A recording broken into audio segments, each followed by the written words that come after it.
नमस्कार।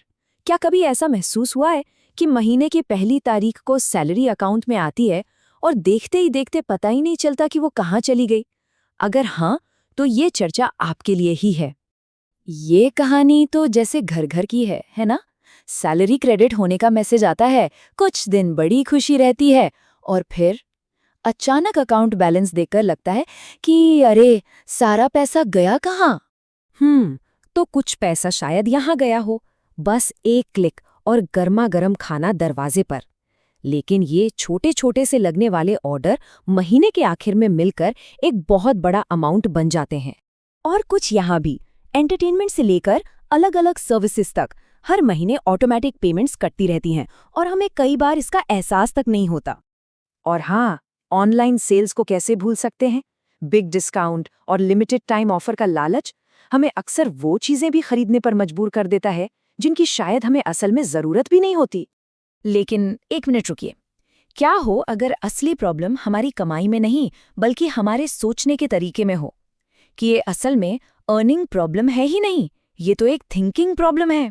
ठीक है, तो चलिए अब इस बात की गहराई में उतरते हैं।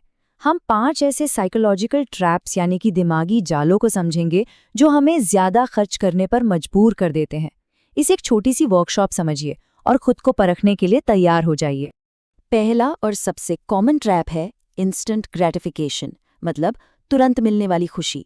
हमारा दिमाग ना लॉन्ग टर्म फायदों से ज्यादा शॉर्ट टर्म खुशी को तवज्जो देता है।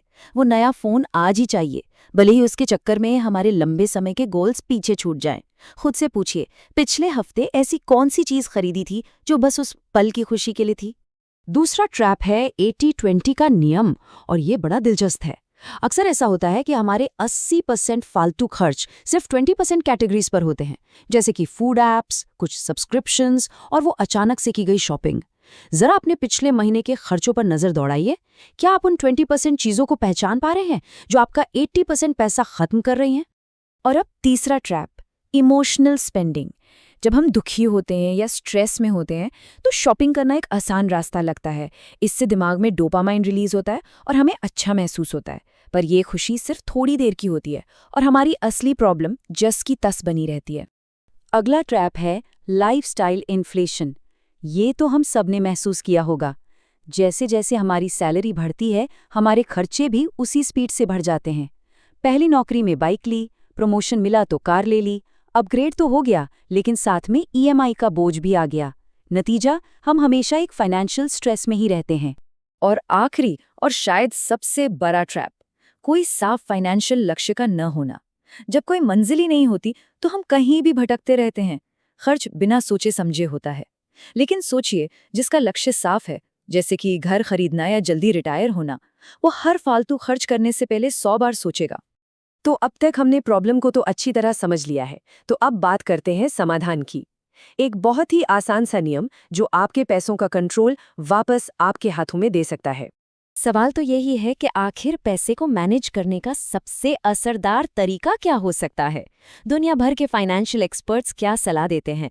आपको जानकर हैरानी होगी कि जवाब बहुत ही सीधा और सरल है। समाधान इस एक सीधे से नियम में छिपा है।